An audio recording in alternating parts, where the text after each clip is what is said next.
Eles são bastante curtos, dão uma página e meia só do Evangelho. Tá? Mas o curioso é a gente perceber no Evangelho segundo o Espiritismo as mensagens sendo apresentadas de três formas diferentes. Essas formas que eu estou me referindo se referem a, por exemplo, como essa daí, o tema é o Espiritismo. Se a gente procurar lá no início ou no final, não tem nenhuma explicação quem que é o autor desse tema, desse texto lá do Evangelho. Né? Daí a gente conclui que essa é uma conclusão de Kardec sobre a definição do Espiritismo. É claro que teve a participação dos membros da Sociedade Espírita de Estudos Espíritas Parisienses, cujos estudos eles chegaram a uma conclusão de como apresentar o Espiritismo e colocaram ali. Portanto, não tem título, ou melhor, não tem um autor da página. Em outras páginas aparece assim um sumário nome, né, bem resumido, como por exemplo lá no capítulo 10 do Evangelho, que é bem-aventurados os misericordiosos, lá no item número 16, nós temos um título extraordinário chamado A Indulgência, que aparece lá com o nome José, Espírito Protetor. José, Espírito Protetor? Mas quem é José? Quantos Josés tem no mundo? Espírito Protetor de quem? Olha, os espíritos que trabalharam pela codificação, eles trabalharam com admirável prudência.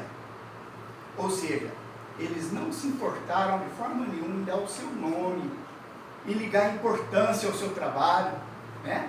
Eles olharam o coletivo, a obra como um todo. E essas particularidades, para eles, não importam. Né? Mas o curioso é que a gente nota também no Evangelho que tem outras páginas, outras mensagens, que aparecem o nome do autor da página, a cidade, o ano em que chegou aquela página e mais algumas informações, como por exemplo lá no capítulo 7, Bem-aventurados pobres de espírito. Tem uma página lá que chama o Orgulho e a Humildade. Mudei para nós, Paulinho, por favor. Né? Então é essa daí. Aí aparece lá, quem que é o autor dessa página? O Espírito Adolfo, que foi bispo de Argel. E essa página, ela nos chegou na cidade de Marmande, em 1862. Tá? Por que Allan Kardec, em umas, ele não coloca nenhum autor das mensagens, e outra ele coloca de forma bem resumida, e que a gente não vai conseguir identificar quem é. Agora, de outras, é mais assim, com mais detalhes, né? Será que isso tem um significado? Para nós vemos um significado, sim.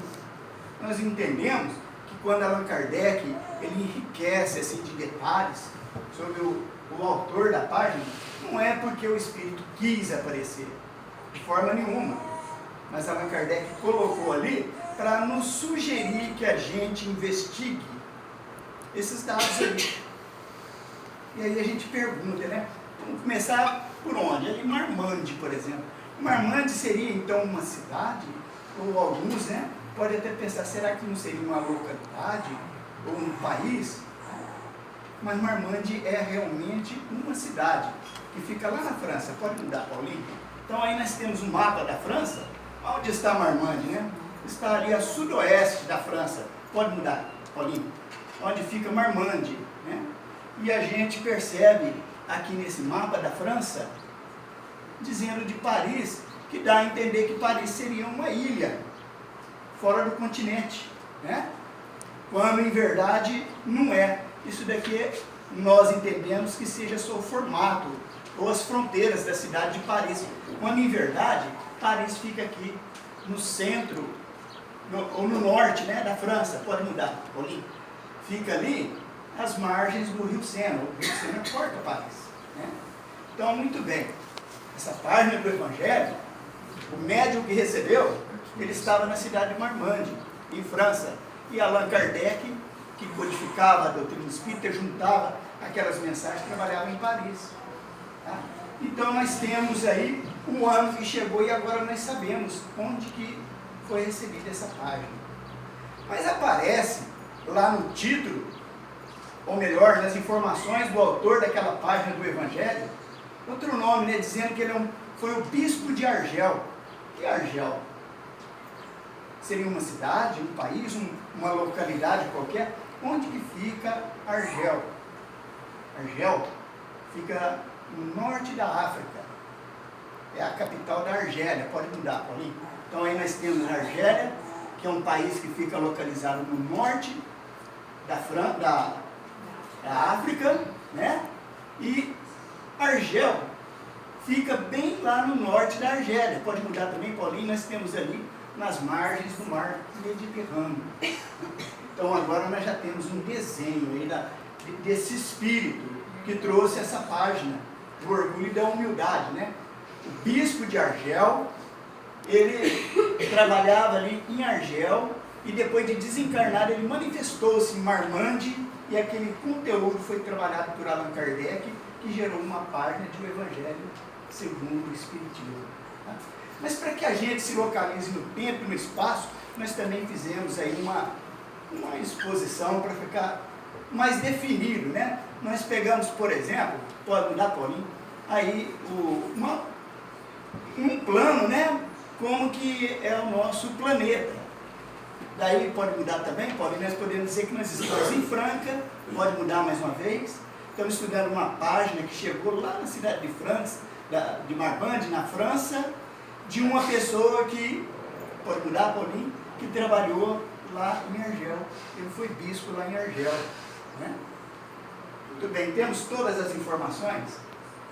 Ainda não temos, né? Quem que seria esse bispo de Argel? Quem seria ele? Pode mudar mais uma vez?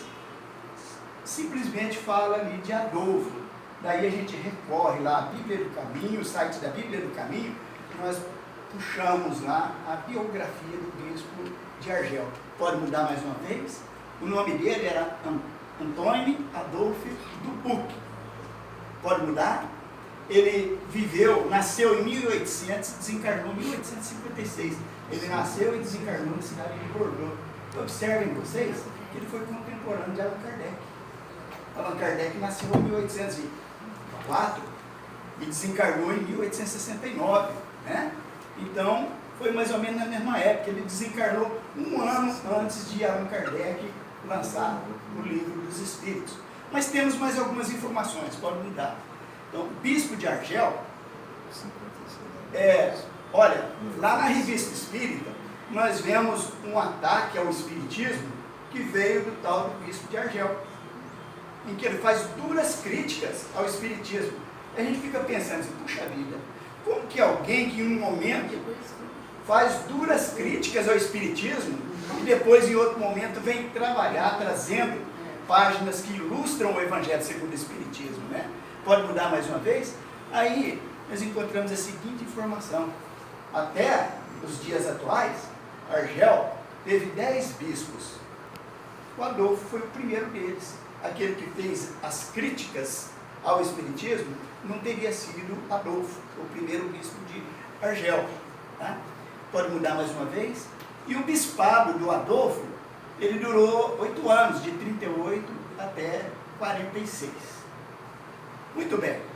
Então, essas são as informações que Allan Kardec coloca naquela página do Evangelho, e quando ele coloca esses detalhes, é para sugerir que a gente investigue, porque por trás dessas buscas que a gente faz, a gente vai encontrar detalhes pequenos que vão ilustrar o conteúdo da página que nós estamos analisando.